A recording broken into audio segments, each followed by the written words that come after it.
Hello dear students, welcome to this new video. आज के इस वीडियो में हम chapter number 16 sustainable management of natural resources के बारे में स्टडी करने वाले हैं। आपने अपनी लास्ट क्लास में क्लास 9th में आपने नेचुरल रिसोर्सेज के बारे में पढ़ा होगा।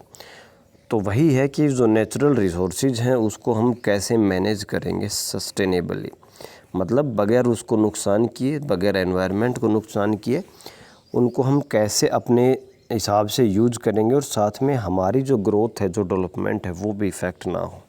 तो देखिए, living in harmony with nature is not new to us. Nature के साथ तालमेल बना करके रहना आदमी के लिए या हमारे लिए कुछ नया बात नहीं है। Sustainable living has always integral part of India's tradition and culture. जो भारत की संस्कृति है या जो भारत के ट्रेडिशन है उसके अंदर जो सस्टेनेबल लिविंग है, मतलब मिलकर रहना और एनवायरनमेंट को कम से कम अफेक्ट करना, ये शुरू से ही भारत का कल्चर रहा है। It has been integrated with our long lasting traditions, practices, customs, art, craft, festival, food, belief, rituals and folklore. मतलब ये क्या कह रहा है कि भाई इंडिया के जो भी ट्रेडिशन है, प्रैक्टिस हैं, जो पहले से करते आ रहे हैं, कला हैं, क्राफ्ट, फेस्टिवल, त्यौहार, खाना पीना, रिचुअल्स हैं, सभी क्या हैं, ऐसे हैं जो इस चीज़ को प्रमोट करते हैं, सस्टेनेबल लिविंग को प्रमोट करते हैं। Integrated with in us the philosophy that the entire natural world be in harmony, which is reflected in famous phrase in Sanskrit वसुदेव कुटुंबकम। तो ये क्या कह रहा है कि भाई ये जो फिलॉसफी है कि भाई जो पूरा जो संसार है उसके साथ मिल करके रहना, वो एक परिवार है, वो हमारे घर है। ये हमारे पुराने संस्कृत में एक जो लिखा गया है उसके अंदर एक फ्रेज है, एक कहावत है, वसुदेव कुटुंबकम, मतलब पूरी धरती ही एक फैमिली है। देखिए लिखा हुआ, it means that entire earth is one family है। पूरी जो धरती है, अर्थ है, वो एक ही परिवार है। तो इससे ही लगता है कि भाई अर्थ के ऊपर जो भी है वो हमारे परिवार का एक मेंबर है। तो हमें उसका ख्याल रखना चाहिए, ताकि चाहे वो कुछ भी हो, चाहे वो एनवायरनमेंट हो, पेड़ पौधे हों, सूरज हो, एटमॉस्फेयर हो, सभी को उसका ध्यान रखना चाहिए। The phrase is mentioned in Maha Upanishad that is probably a part of ancient Indian text Atharvaveda. तो ये फ्रेज किस में लिखा हुआ है? तो महाउपनिषद है, जो कि एक अथर्ववेद, जो हमारे वेद हैं 4, उसमें से अथर्ववेद है, उसका एक पार्ट है। तो शुरू से ही जो इंडिया है वो इसको प्रमोट कर रहा है, हमारी कल्चर है, हमारी ट्रेडिशन है, वो सस्टेनेबल डेवलपमेंट को प्रमोट करते हैं। In class 9th we have already learned about some natural resources like soil, air, water and how we various components are cycled over and again.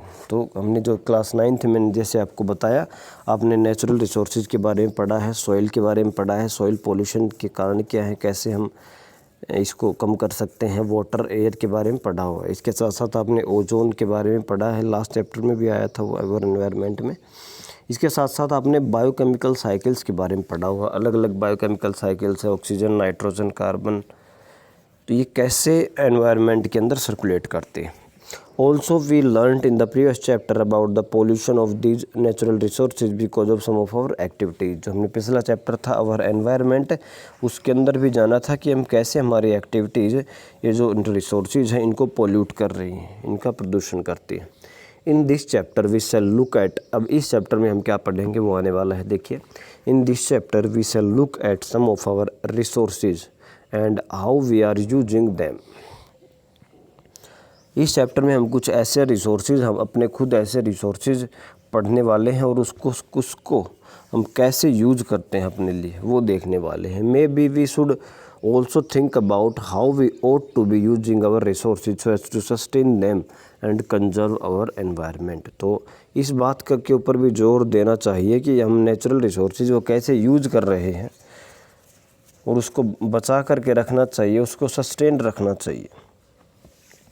We shall be looking at our natural resources like forest. तुम्हारे natural resources का हमें ख्याल रखना चाहिए, जैसे कि forest है, wild life है, वाटर है, कोल and petroleum use.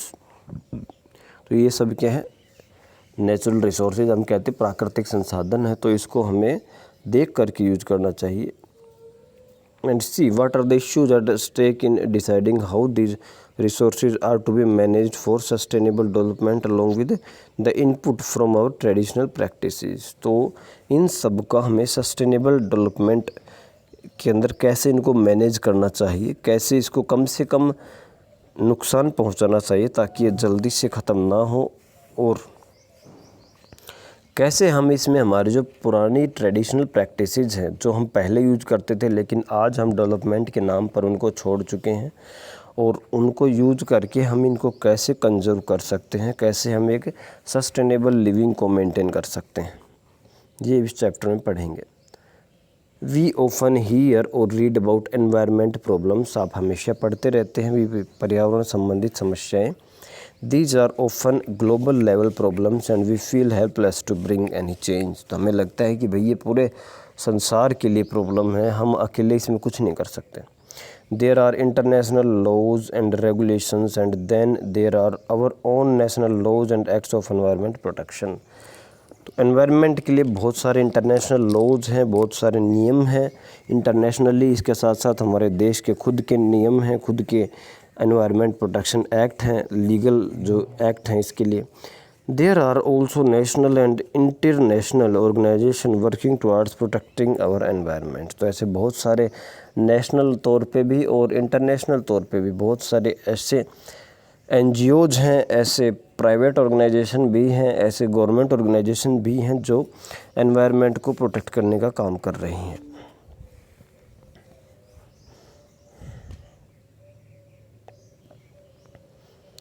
Awareness about the problems caused by unthinkingly exploiting our natural resources as fairly recent phenomenon in our society।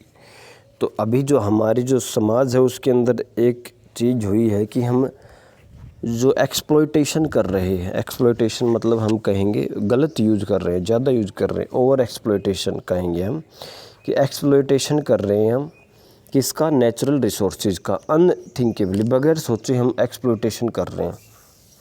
और इस चीज़ को अवेयर करना, इस चीज़ को जानना, ये हमारे समाज का एक रीसेंट फिनोमेना है, मतलब रीसेंट एक चीज़ हुई है जिसके अंदर हमने जाना है कि भाई हम बगैर सोचे समझे नेचुरल रिसोर्सेज को यूज किए जा रहे हैं, इसका क्या इफ़ेक्ट होगा। तो ये अभी सोसाइटी ने इसको अवेयर करना, इसको पहचानना शुरू किया है। And once this awareness rise some action is usually taken. और जैसे जैसे अवेयरनेस बढ़ती जाएगी कि भाई ये गलत है, इसको रोकना चाहिए, तो इसके खिलाफ एक्शन भी होंगे। You must have heard about the Ganga action plan. तो आपने सुना होगा गंगा एक्शन प्लान का। This multi crore project came about 1985 because it quality of water in the Ganga was very poor. तो ये गंगा एक्शन प्लान क्या है कि भाई लोगों को लगा कि भाई हम बहुत ज़्यादा एक्सप्लॉइट कर चुके हैं गंगा को, इसका पानी बहुत ज़्यादा ख़राब कर चुके हैं, तो इसको ठीक करना चाहिए। तो एक्शन लिया गया।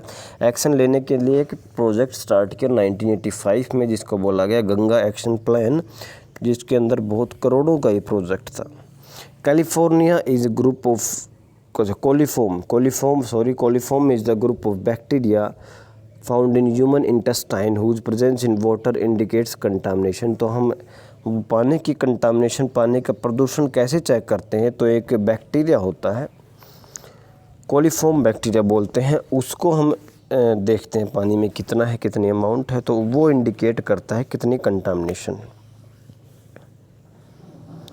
Contamination by disease causing micro organisms. तो वो एक क्या होता है, हम कहते हैं इंडिकेटर है, तो वो एक इंडिकेटर है वाटर कंटामिनेशन का। Faecal coliform live from Gangotri to Diamond Harbour. तो ये क्या है, ये अलग अलग लेवल दिया गया है, जो गंगा का पानी है वो कहाँ से निकलता है, और 2011 और 17 का कंपैरिजन किया गया है कि 2011 में कैसा था, 2017 में कम हो चुका है, देख सकते हैं आप। नहीं, 2007 है एक, 2011 है, 2007 में है एक और 2011 में है। तो इसके अंदर कोलिफॉर्म जो है उसकी रीडिंग ली गई है। साइड में देखिए जो आपके मोस्ट प्रोबेबल नंबर एमपीएन कहते हैं कि भाई 100 ml पानी के अंदर कितने वो पाए गए हैं कोलिफॉर्म। तो ये है आपका स्टैंडर्ड है कि भाई ये किसने रिलीज़ किया है? तो सेंट्रल पोल्यूशन कंट्रोल बोर्ड 2012 में इसने रिलीज़ किया गया था कि 2007 में कैसा था और 2011 में कैसा है, स्टैंडर्ड बाय CPCB। तो इसमें आप देख सकते हैं कि गंगा जहाँ जहाँ से निकल रही है वहाँ वहाँ से इसको रीडिंग लिया गया है, कहाँ पर ज़्यादा है कहाँ पर कम है। तो ये स्टैंडर्ड जो बनाया गया है, देखिए स्टैंडर्ड है, इस स्टैंडर्ड से बहुत शुरू में जब निकलती है तो नीचे है, लेकिन इससे बहुत ज़्यादा ऊपर चली जाती है जैसे जैसे वो पहुँचती है आगे। तो ये है गंगा एक्शन प्लान के बारे में। देखिए पोल्यूशन ऑफ गंगा, जो गंगा नदी है उसका पोल्यूशन के बारे में। The Ganga runs its course of over 2500 kilometre from Gangotri in the Himalayas to Ganga Sagar in the bay of Bengal. तो ये लगभग 2,500 किलोमीटर तय करती है गंगोत्री से लेकर बंगाल की खाड़ी में जब गिरती है। It is being turned into a drain by more than 100 towns and cities in Uttar Pradesh, Bihar, West Bengal and that pour their garbage and excreta into it. तो ये एक कह सकते हैं कि गंदा नाला बन चुका है इन एरियाज़ के अंदर जहाँ वो बहती है। तो इसके अंदर जो लोग हैं, जो यूपी, बिहार और वेस्ट बंगाल के जो लोग हैं, वो अपना जो भी गंदगी है इसके अंदर डंप कर देते हैं। Largely untreated sewage is dumped into the Ganges every day. बहुत सारा सीवेज वेस्ट इसके अंदर डाला जाता है। In addition think of pollution caused by other human activities like bathing, washing of clothes, immersion of acid, unburned corpses. तो ये बहुत सारे तरीके हैं, अलग अलग तरीके हैं जिनके द्वारा गंगा को पोल्यूट किया जा रहा है, लेकिन बहुत बड़े लेवल के ऊपर ये हो रहा है तो इसका इफ़ेक्ट बहुत ज़्यादा दिखता है। एंड देन इंडस्ट्रीज़ भी कंट्रीब्यूट करते हैं। इंडस्ट्रियल जो वेस्ट है, केमिकल वेस्ट हैं, वो भी इसके अंदर बहुत ज़्यादा पोल्यूशन करते हैं। And toxicity kills fish in large section of the river. जो नदी के अंदर जो एक्वेटिक लाइफ है वो भी इससे अफेक्ट होती है, जो केमिकल्स रिलीज होते हैं पानी में। Namami Gange programme is an integrated conservation mission approved as flagship programme by union government in June 2014। तो ये प्रोग्राम है जिसको हम कहते हैं नमामि गंगा प्रोग्राम।